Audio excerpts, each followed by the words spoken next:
When comparing the already available Nikon Z7 II to the much-rumored upcoming Nikon Z7 III, the decision to buy now or wait becomes complex, especially for photographers and videographers who rely on image quality, speed, and reliability.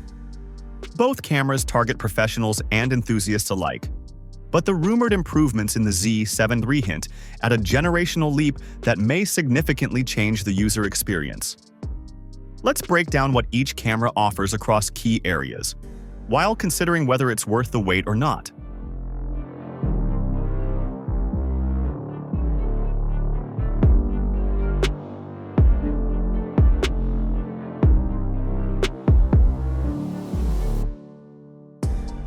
The Nikon Z7 II is equipped with a tried-and-tested 45.7 megapixel BSI CMOS sensor, which is known for its excellent dynamic range and sharpness. This sensor, combined with dual X-Speed 6 processors, delivers strong performance for still photography with exceptional detail and low-light capability. Its native ISO range of 64 to 25,600, expandable to 32 to 102,400, ensures clean images in a variety of lighting situations. The rumored Z7 III, on the other hand, appears to be aiming for a much higher level of detail. It's expected to feature a 61 megapixel or possibly even higher resolution sensor, potentially up to 67 megapixels or even 88 megapixels, depending on the final spec.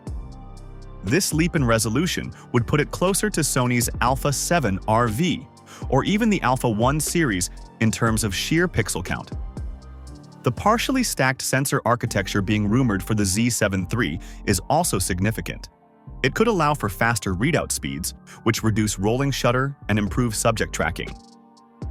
An added pixel shift high-resolution mode might also allow the camera to generate ultra-detailed images, ideal for landscape, architecture, or studio work where detail matters most. If you often print large, crop aggressively, or work in commercial photography, this rumored upgrade alone may justify waiting.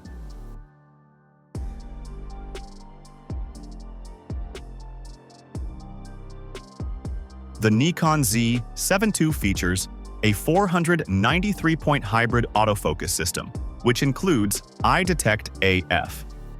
While capable, its autofocus system, especially for tracking fast-moving subjects like birds or sports, lags slightly behind some of its competitors, particularly Sony.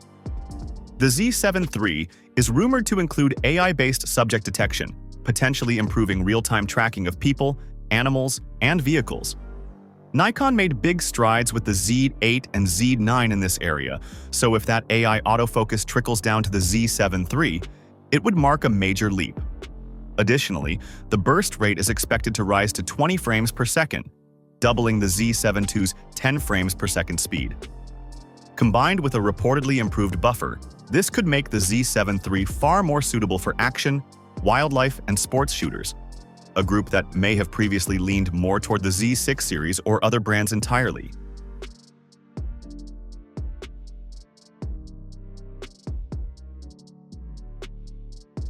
While the Z7 II is competent in the video department, it's not particularly groundbreaking. It supports 4K UHD video recording up to 60p, and the footage quality is solid.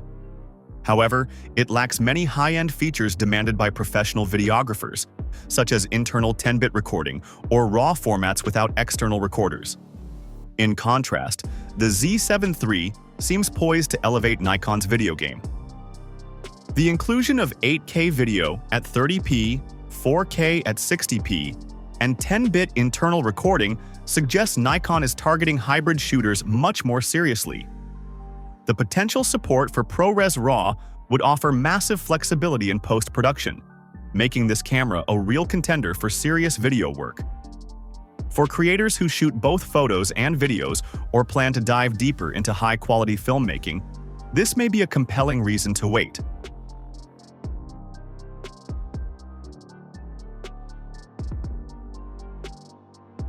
The Z7 II has a robust, weather-sealed body that follows Nikon's traditional design philosophy.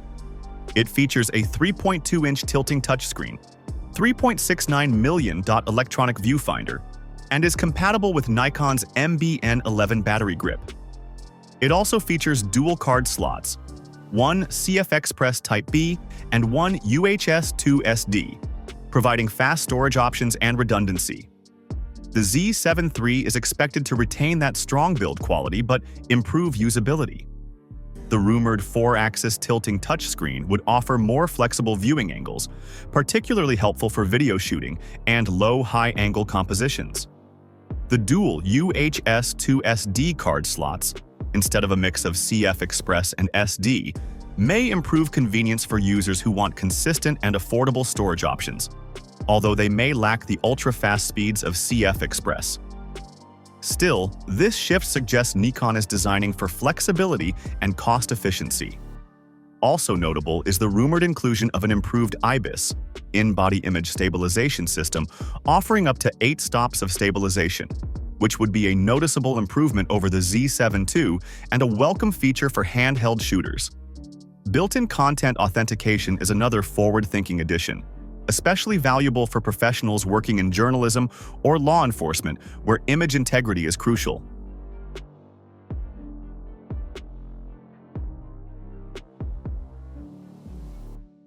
The Z7 II includes built-in Wi-Fi and Bluetooth, along with USB-C charging and data transfer, which are standard for most modern mirrorless cameras.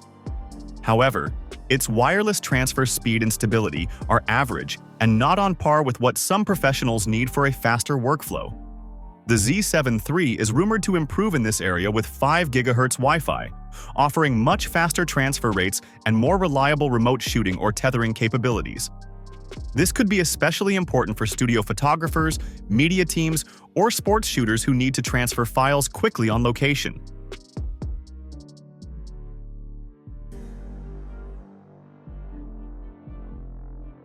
As of now, the Nikon Z7 II is widely available and has seen several price drops since its launch, making it a high-value option for photographers seeking excellent resolution and build quality at a relatively reasonable cost.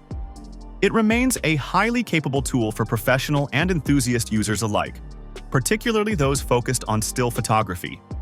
The Z7 III, while not yet released, will likely carry a higher launch price, possibly closer to the $3,500 to $4,000 range, depending on its final features. While that price may be justified by all the rumored improvements, including higher resolution, enhanced video, faster performance, and advanced AF, it's still a substantial investment and could be more than some users need.